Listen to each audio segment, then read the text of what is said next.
पहले भी होता था कि जो ज़्यादा शक्तिवान थे, वो जो मनमानी करना चाहते थे, वो करते थे। पर पहले ज़माना था कि वो कम से कम कोई बहाना तो बनाते, कोई कहानी तो बताते कि हम ऐसे कर रहे हैं क्योंकि और लोगों की भलाई भी होगी। और ये एकदम बदल गया है पिछले कुछ हफ्तों में कि अब वो कोई बहाना नहीं दे रही हैं, कोई कहानी नहीं बता रहे हैं लोगों को। तो ये एक नई बात है। फिर से ये जो अजीब बात ये है कि डोनाल्ड ट्रंप की दृष्टि में ये अकेलापन कोई बुरी बात नहीं है। वो सोचते नहीं है कि अमेरिका को किसी से मित्रता रखनी है, कि किसी से दोस्ती रखनी है। वो सोचते हैं कि जो देश पहले उनके मित्र थे, यूरोपियंस, जापान, जो भी कोई, वो सब उनके दोस्त ना रहे, उनके नौकर बने। जो अमेरिका में डिसीजन मेकिंग हो रही है, जो भी कोई फॉरेन पॉलिसी बन रही है, उसमें कोई स्ट्रैटेजी नहीं है। वो सब कुछ एक आदमी के विम्स के ऊपर निर्भर है। हाँ, और मेरे ख्याल से अभी बहुत मुश्किल है हर देश के लिए ये फैसला करना कि क्या कुछ कहना चाहिए, क्या डोनाल्ड ट्रंप के विरोध कुछ बोलना चाहिए, या बस चुपचाप छुपना चाहिए और ये आशा करनी चाहिए कि वो आपकी तरफ नजर ना डाले।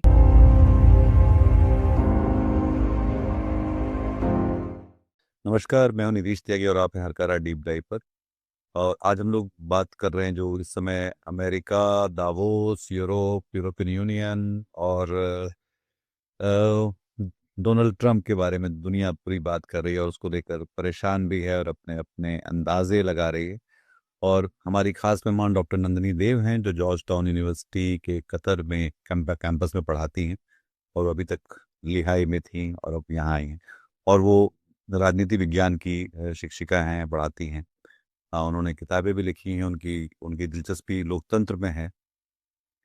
तो ये उन सारे लोगों को जिनकी दिलचस्पी लोकतंत्र में है वो देख रहे हैं उस पूरे यूरोप में वो जो एक थिएटर या ड्रामा जो चल रहा है बहुत तेजी के साथ।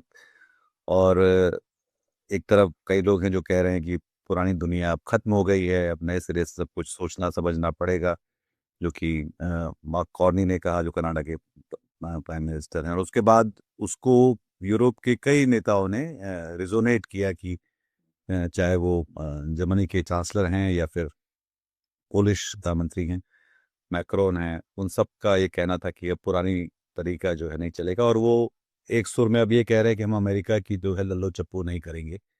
उनकी दादागिरी अब हो गई जितनी करनी थी। और ये सब दरअसल वो अमेरिका है या नहीं है, बट डोनाल्ड ट्रंप खुद जरूर है।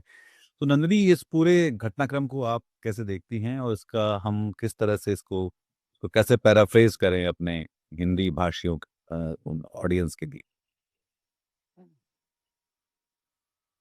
अब पता नहीं कि क्या कहा जाए।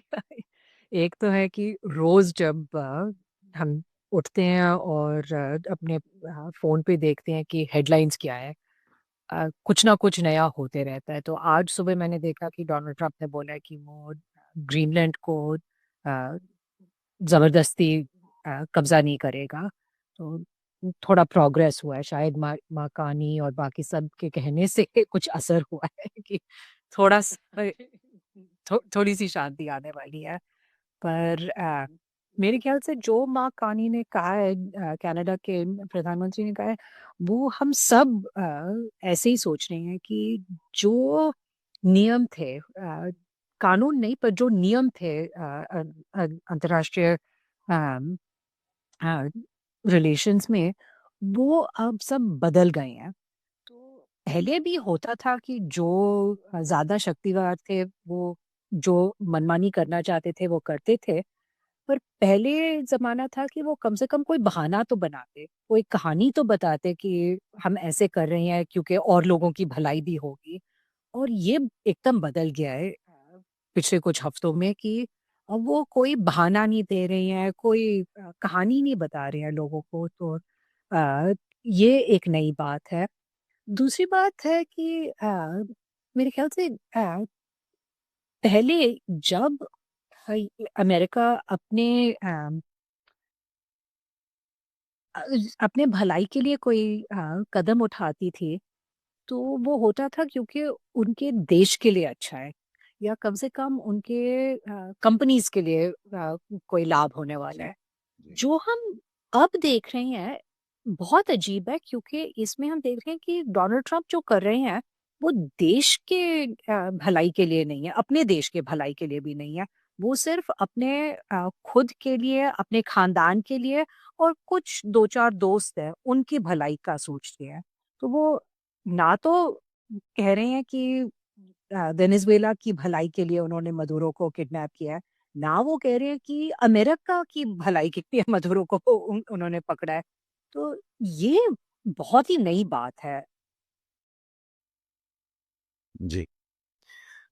अ, फिर से इस पूरे यूरोप की तरफ देखें तो वो अब जो है बीच में वो काफी उनकी चापलूसी कर रहा था और उनके पास उनको उनके लिए तोहफे दे रहा था और उनको बहुत महान बता रहा था। पर अब वो शायद ये जिसको बोलते हैं ना कि अब कोई नकाब या कोई जो है मास्क नहीं रह गया। अब जो है सब लोग अपनी अपनी बातें अपने अपने मन की बात कह रहे हैं। डोनाल्ड ट्रंप भी कह रहे हैं और यूरोप के नेता भी कह रहे हैं और कनाडा का प्रधानमंत्री भी कह रहे हैं।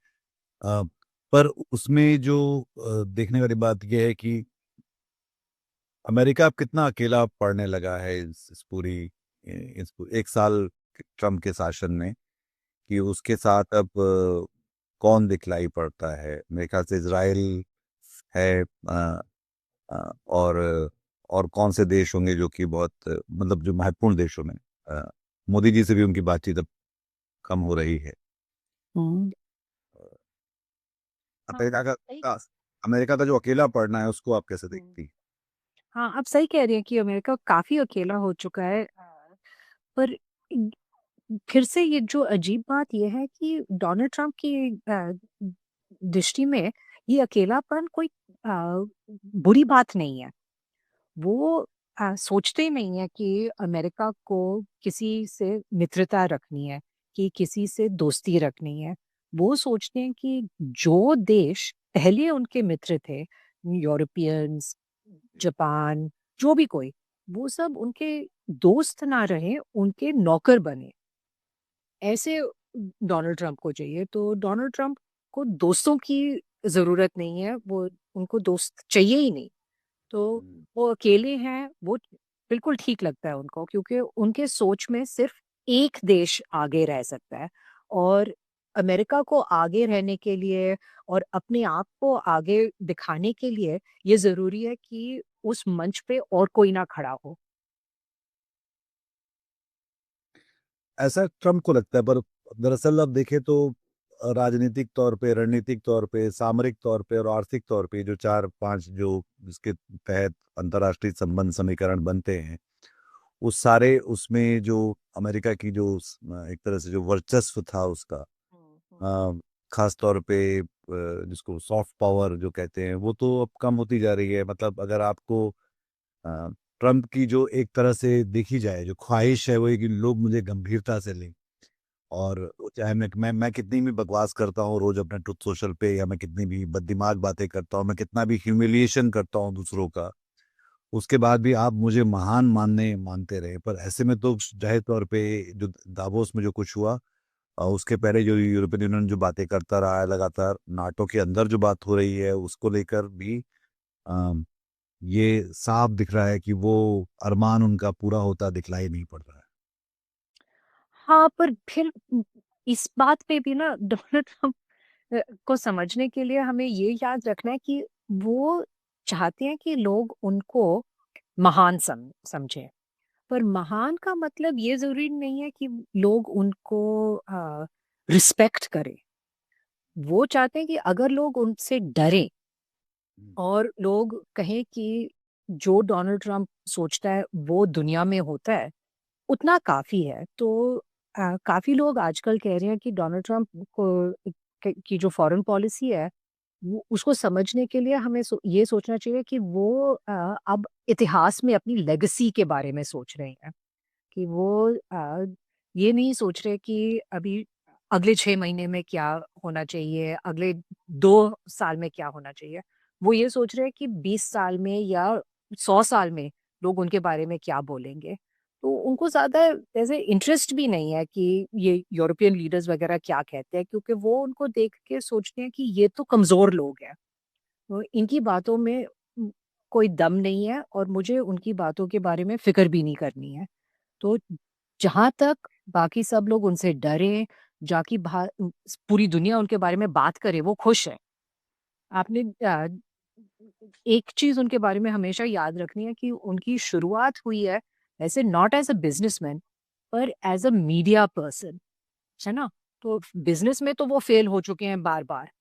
जी। उन वो सफल हुए हैं टीवी में, कि वो सारा टाइम चाहते हैं कि लोग उनकी तरफ देखें, उनकी बातें सुनें, उनकी हरकतों के बारे में बात करें और वो हम सब कर रहे हैं, तो वैसे हम सब डोनाल्ड ट्रम्प का खेल खेल रहे हैं। जी। उसमें एक ये बात भी है कि जैसे जब वो राष्ट्रपति का चुनाव लड़ रहे थे दूसरी बार, और तो उन्होंने कहा था कि मैं आते ही जो है पुतिन को बता दूंगा और ये यूक्रेन वाला युद्ध रुक जाएगा। हालांकि साल भर हो गया, वो युद्ध तो चलता ही चल ही रहा है। और इस बीच अब वो कह रहे हैं कि वो खुद ही एक नाटो देश के की जमीन को हथिया लेंगे, जो कि डेनमार्क का जो ग्रीनलैंड है, जिसको लेकर अ, दरअसल कोई विवाद था भी नहीं, पर वो जिस तरह से उन्होंने कहा, और फिर कल जब उन्होंने कहा कि हम मैं इसको ताकत से नहीं हथियाऊंगा, तो ये एक उनको ये भी एक तरह का नया शगुफा है। रोज नए शगुफे आ रहे होते हैं।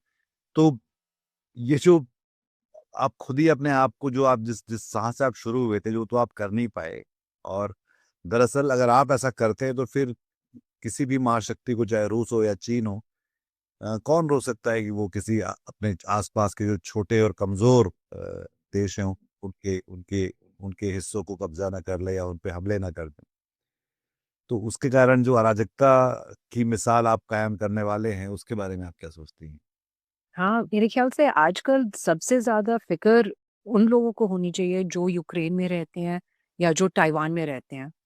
क्योंकि अब उन उनको क्या रक्षा मिलने वाली है? एक तो यूएस उनके लिए कुछ नहीं करने वाला है और ऊपर से जो पहले के नियम थे, वो भी अब सब टूट गए हैं। तो वो तो होगा ही नहीं। मार्क कार्नी ने कहा कि जो पहले के नियम थे, उनमें हमेशा एक्सेप्शंस होते थे, हमेशा थोड़ी बहुत हिपोक्रेसी रहती थी कि जो जो कमज़ोर देश थे, उनके ऊपर बहुत ये उनका असर होता था और जो ताकतवर थे, उन पे कम। पर अब किसी पे भी नहीं है, कोई भी प्रतिबंध, है ना? तो जो चाइना करना चाहे ताइवान में, जो रूस करना चाहे यूक्रेन में, उनको तो ऐसे इन्विटेशन सी मिल गई है यूएस से। और फिर अगर मैं व्लादिमीर पुतिन की तरह से सोचूं, तो मुझे लगता है कि मेरा सबसे बढ़िया हितैषी, या सबसे बढ़िया एफिलिएट, या सबसे काम का आदमी मेरे लिए डोनाल्ड ट्रंप के अलावा कौन है, कि जो न सिर्फ यूक्रेन वाली हमले को भी नहीं रुकवा पाया, उसको मदद देनी बीच बीच में बंद कर दी उन्होंने, को ह्यूमिलिएट किया। हुँ। उसके बाद अब वो फिर उन्होंने पूरे यूरोपियन बाकी देशों को जो है हड़काया, जहां जहां मौका मिला उन पे टैरिफ लगाने की बात की, और अब उनकी जमीन पे कब्जा करने की वो बात कर रहे हैं। और ये भी कुछ इसको बोलते हैं ना कि एक दिमाग बार बार बदलता रहता है उनका, तो इसलिए ये भी समझ में नहीं आता कि वो चाह क्या रहे हैं उस हिसाब से लोग। आज मैं निकोला क्रिस्टोफ का वो पीस पढ़ा था न्यूयॉर्क टाइम्स, तो वो कह रहे थे हुँ। कि लॉर्ड पैटन ने कहा कि ये दुनिया का सबसे विक्षिप्त नेता है इस समय। मेंटली डिमेंटेड लीडर कहा उन्होंने डोनाल्ड ट्रम्प को, लॉर्ड पैटन ने। तो मैं ये समझना चाह रहा था कि ये जो पूरा तो जिसको वही एक पैटर्न की तरह हम देखते हैं कि दुनिया एक पैटर्न से चलती है, कि एक तरीका है जैसे ये दुनिया चल रही होती है। हुँ। उसकी अपनी उसमें बहुत सारी नाइंसाफियां, ज्यादतियां वगैरह भी हो रही होती है, पर वो एक पैटर्न है, सबको पता है कैसे चलेगा ये।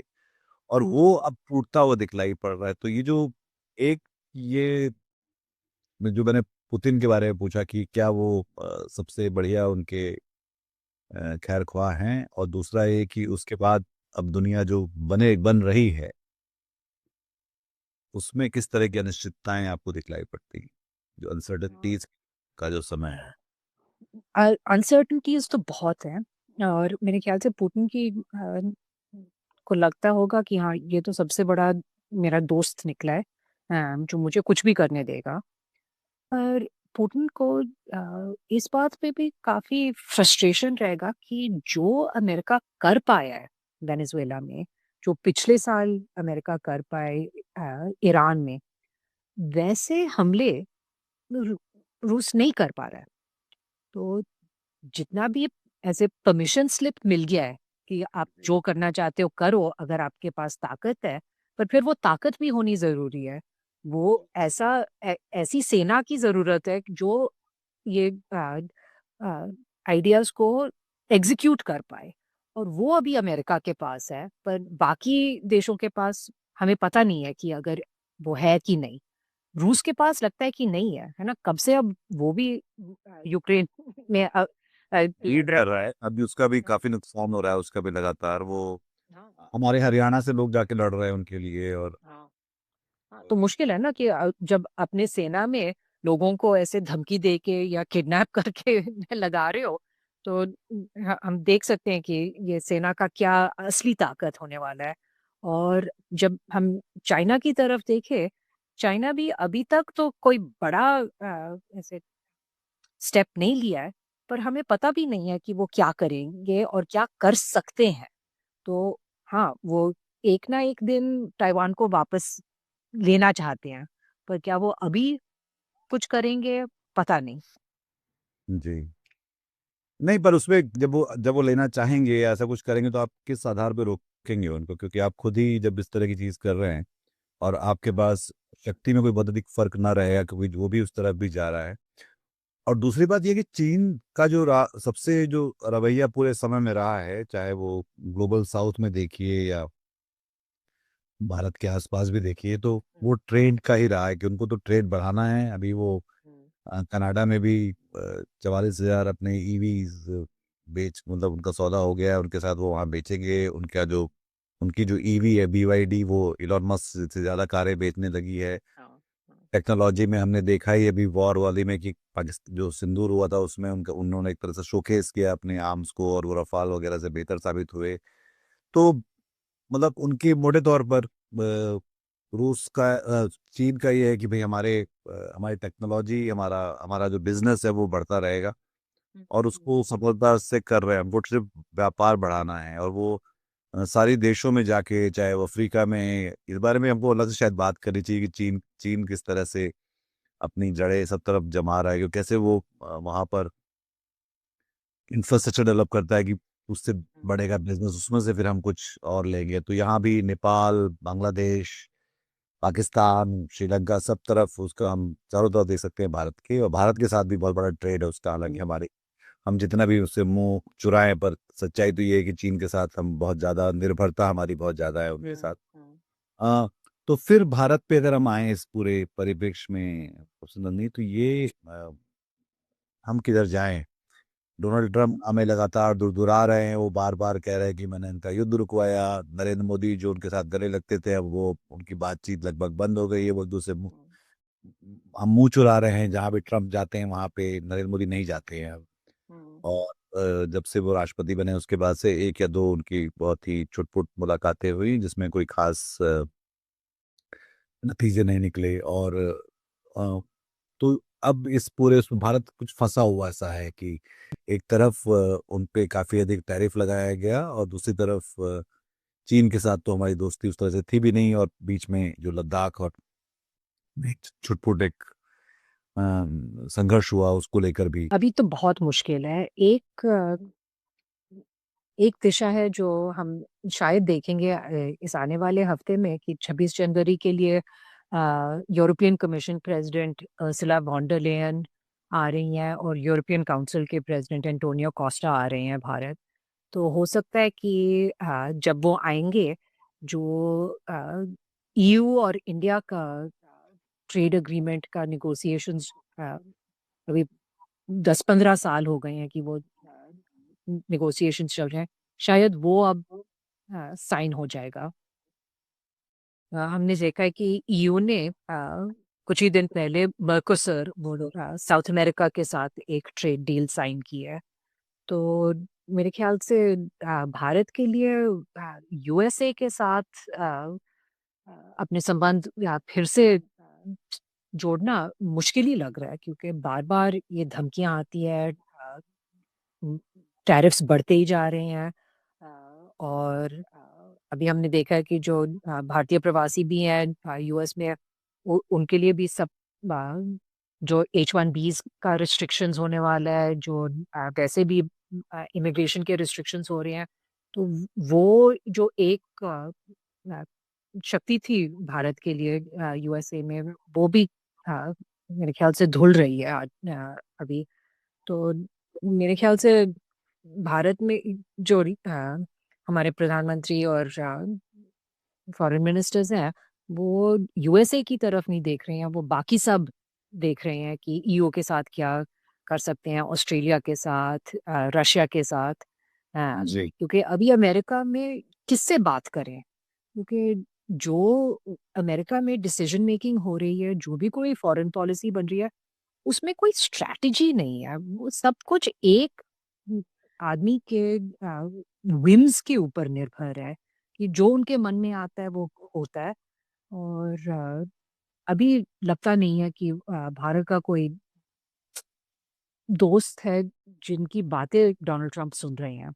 हाँ, और मेरे ख्याल से अभी बहुत मुश्किल है हर देश के लिए ये फैसला करना कि क्या कुछ कहना चाहिए, क्या डोनाल्ड ट्रंप के विरोध कुछ बोलना चाहिए, या बस चुपचाप छुपना चाहिए और ये आशा करनी चाहिए कि वो आपकी तरफ नजर ना डाले।